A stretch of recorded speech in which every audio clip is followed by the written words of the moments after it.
Ni asubuhi nyingine tena Jumatatu hii hapa tulivu. Karibu kusikiliza Jicho la Nje. Msomaji wako ni mimi Jamal Mruma. Tunaanzia jijini Dar es Salaam.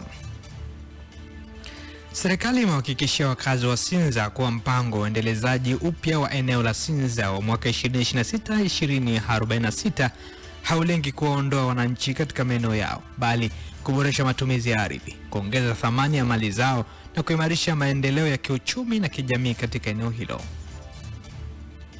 Akifungua mkutano wa wadau kukusanya maoni kuhusu rasimu ya mpango uendelezaji upya eneo la Sinza jijini Dar es Salaam, Waziri wa Ardhi, Nyumba na Maendeleo ya Makazi Dr. Leonard Akwilapo amesema mpango huo unalenga kuongeza thamani ya ardhi, kuboresha mazingira ya makazi, kuimarisha miundombinu, kuongeza ajira, kuvutia uwekezaji na kuifanya Sinza kuwa eneo la kisasa lenye ushindani mkubwa wa kiuchumi. Amesisitiza kuwa utekelezaji wa mpango huo utaongozwa na sheria, sera na taratibu za nchi, huku haki za wamiliki wa ardhi zikiheshimiwa kikamilifu. Zanzibar. Rais wa Zanzibar na mwenyekiti wa Baraza la Mapinduzi Dr. Hussein Ali Mwinyi amesema matumizi ya teknolojia ya kidijitali katika sekta ya sheria yana mchango mkubwa katika kuongeza ufanisi, uwazi na upatikanaji wa huduma za haki kwa wananchi, hususan walioko maeneo ya mbali. Rais Dr. Mwinyi amesema hayo jana alipofungua mkutano mkuu wa 26 wa chama cha mawakili Zanzibar ZLS uliofanyika katika hoteli Golden Tulip Airport mkoa mjini Magharibi. Amesema serikali imeendelea kuimarisha mifumo ya kidijitali katika mahakama, ikiwemo mfumo wa e-filing, ufuatiliaji wa mashauri kwa njia ya mtandao na mifumo ya kisasa ya usimamizi wa kesi ili kurahisisha upatikanaji wa haki kwa wakati. Dar es Salaam. Jumla ya ndoa 130 zimefungwa kwa pamoja jana jijini Dar es Salaam katika ibada maalum ya ndoa iliyoandaliwa na taasisi ya Al-Hikma, huku waziri wa mambo ya ndani ya nchi Patrobas Katambi akiwa ndiye mgeni rasmi. Akizungumza baada ya ibada hiyo, Waziri Katambi amepongeza taasisi ya Al-Hikma kwa kuandaa tukio hilo ambalo amesema linachangia kuimarisha maadili na kujenga jamii yenye misingi imara ya familia. Amesema taasisi hiyo imeonyesha mfano mzuri kwa kuweka utaratibu wa kina kabla ya kufanikisha ndoa hizo, ikiwemo kufanya mahojiano na uchunguzi kwa wanandoa watarajiwa pamoja na kuwasaidia baadhi ya vijana wa kiume kugharamia mahari.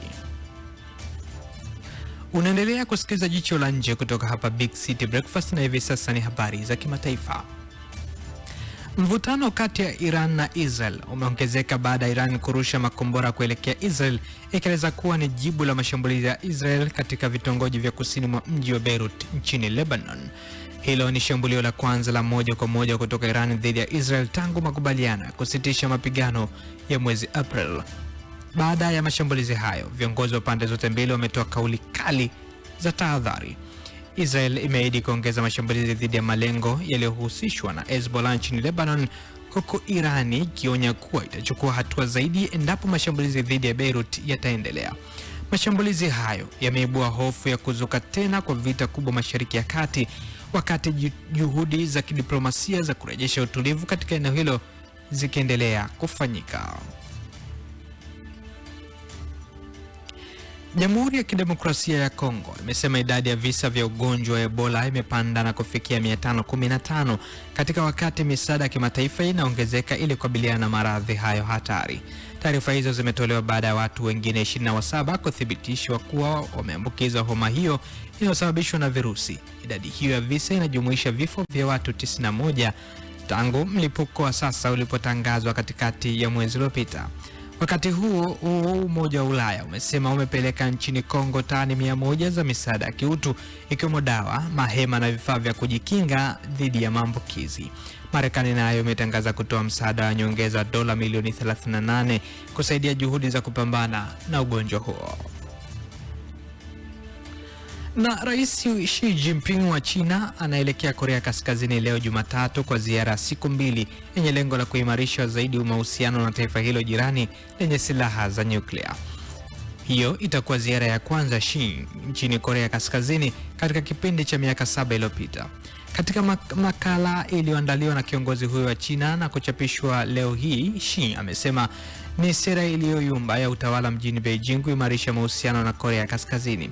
Pia amesema Nchi hizo mbili zitafanya kazi pamoja kupambana na tabia za ubabe na kuongezeka mbio za kuunda silaha, mambo yaliyotajwa kuwa kitisho cha usalama na udhabiti wa kanda hiyo.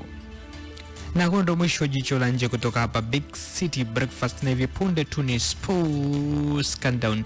Mimi ni Jamal Mruma. Hii ni Mjini FM, kwetu ni kwako.